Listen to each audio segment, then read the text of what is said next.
Check this out. An amazing video from over the weekend. NFL MVP Patty Mahomes throwing the football out of Arrowhead Stadium. So ridiculously impressive. I thought this was photoshopped. Look where this lands. I would have thought it was fake too, Jenna, if it wasn't tweeted out by a news network in Kansas City. I called my friends in Kansas City to try to find out if this was staged. It was not. This is in response, I believe, to Odell throwing it 100 yards end to end. Which of the two is harder, see? Out of the stadium or Odell end zone line to end zone line? Ooh. I mean, that's an old stadium. So he has a huge, that's huge right there. The 100 yards, man. I haven't seen anybody throw the ball 100 yards, so I'm just going to say 100 yards. 100 yards? Yeah. If people haven't been to Arrowhead, it's a true 3-deck stadium. So there was the kid that's on the Broncos now, Drew Lock. They showed a video of him throwing it out of Mizzou's football stadium where he went to college. But that's single deck. This is, you got your field level, club level, upper deck. But isn't the more impressive, did I miss the more impressive part? Was that it landed 3 feet from the garbage can? Oh, I don't know if he was aiming for anything. Did you not? I think that was just blown away. Okay, so I missed the whole I think that thing was of just the video? random happenstance. Oh. He wasn't trying to make it. He was, I love you so much, Jenna. I'm no joke. I'm not kidding. I honestly we know you're not kidding. I know.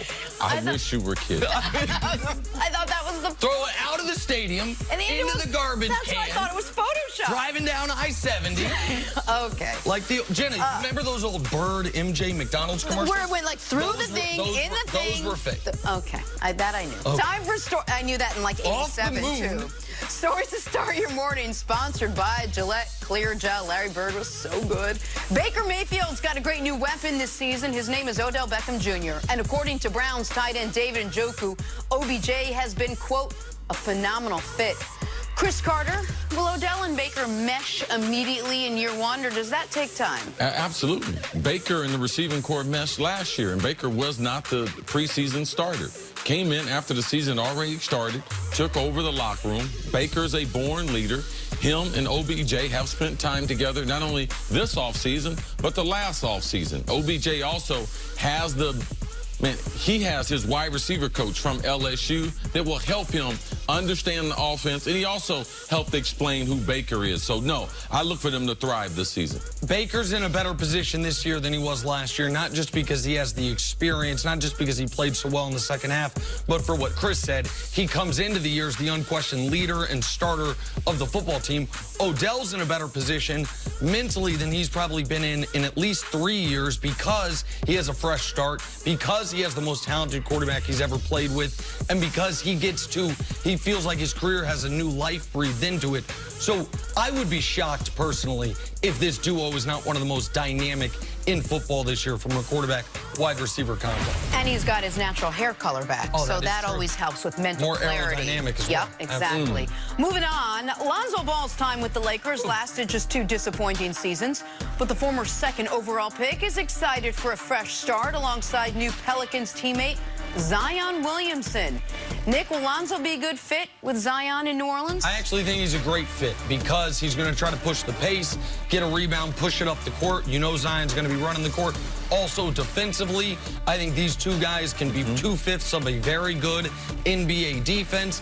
And we know that Lonzo's an underrated athlete. You see it in the highlights. His ability to get above the rim, but more importantly, his ability to throw lobs to Zion when he's trying to get above the rim. And he can do it a little more under the radar than he was able to do it in Los Angeles with his dad and all this distractions surrounding him there. He should be a good fit, but one thing to watch for, Zion can't shoot, Lonzo can't shoot, their center can't shoot. They only got 2 shooters in the lineup. So they better play with pace before teams set up their half-court defense. Nick made some good points as far as the defensive end. They should be athletic and be good on that end, but watch the spacing on the court because, Jenna, J.J. you know, Redick's going to run himself ragged running off screens trying to get open for them. I do know. Oh, sorry. Moving on to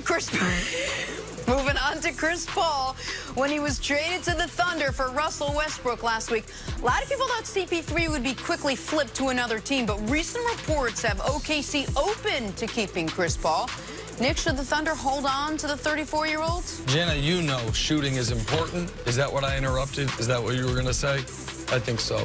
Oh, don't be upset with me, Chris. Oh, no, I'm not upset with you. I'm looking at your hair on the thing. Man, you made a vast improvement. I wonder, how can you be so smart and not realize that? What, that this is a vast improvement? Yes. Oh, okay. To answer your question, Jenna Wolf, get us back on track. Thank you. OKC is not going to keep Chris Paul. Like, they might keep him temporarily. They might wait until the entire league can trade for him once the players you signed this offseason can't be traded till late December. So we could start the year on OKC. But OKC is not going to have this expensive of a roster to not be a contender, to not be a playoff team. So, no, he might start the year on OKC, but I would be flabbergasted if he ended the year on OKC. Oh, yeah, he's definitely going to be out of OKC. They're going to give you enough draft picks, too, first round. Hey, take Chris Paul, and we'll give you some. Do you want anything back? Nope. We're good. No, he's got to go. It doesn't fit their model. They're in a total rebuild.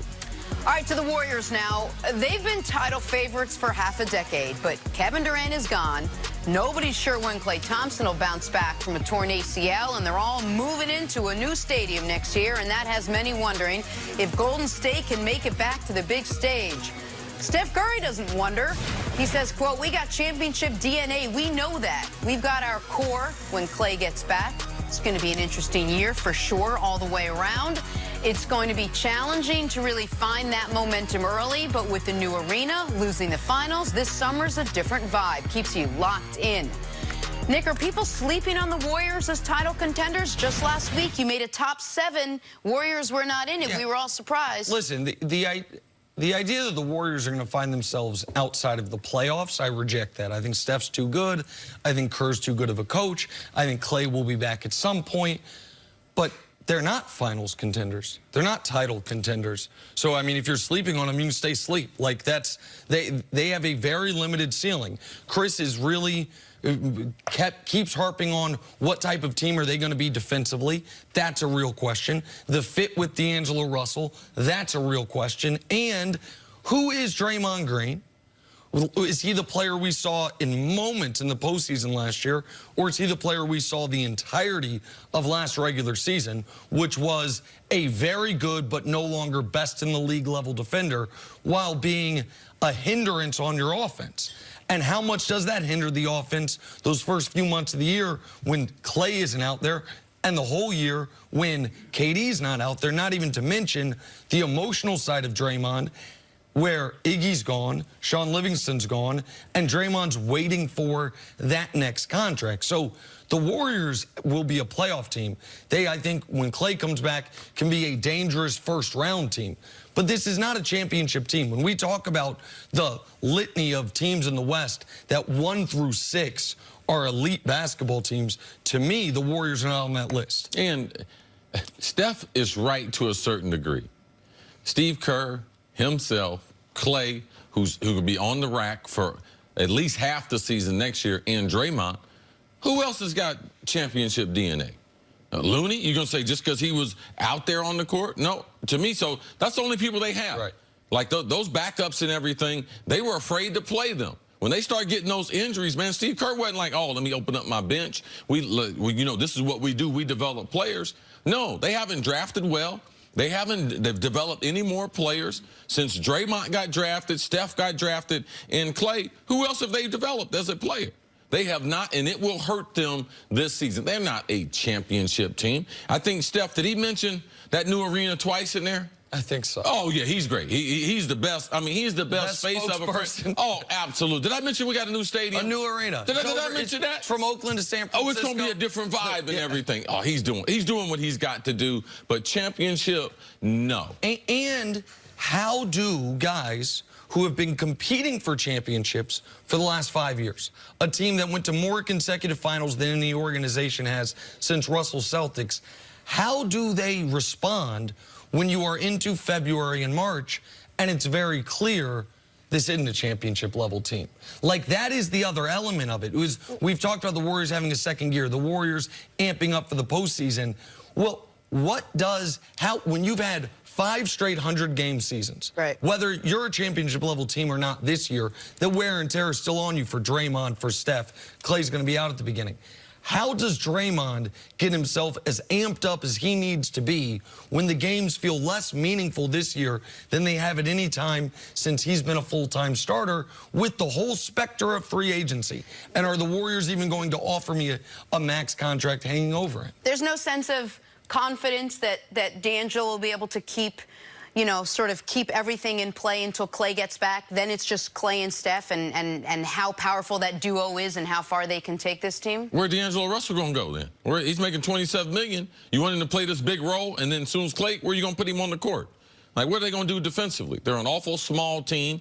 And remember when KD got hurt, we gave the ball more to Draymond offensively? You bring in another guard now who is in the pick and roll and handles the ball all the time. So how does Draymond get into the offensive flow? No, this is not a good fit. It's a good fit when Klay's hurt, but they are not a good three-guard rotation there, no. That arena that Steph brought up a couple times, I believe, is the biggest reason, or one of the biggest reasons, that they acquired D'Angelo Russell the way they did. They can't. We saw this team briefly, but we saw this team in the playoffs with no KD and no Klay.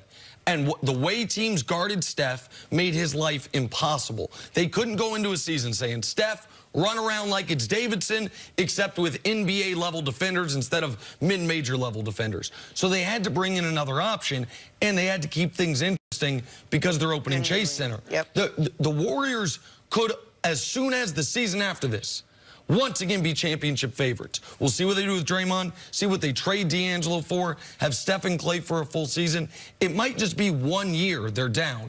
But this is going to be I doubt they'll be favorites. Well, I'm just saying I'm not going to cross. You're very, very hopeful. Okay, but the point is that this year there's no level this team can get to. Nobody happier about that than Daryl Morey. Oh, yeah. Let's talk about the Rockets now.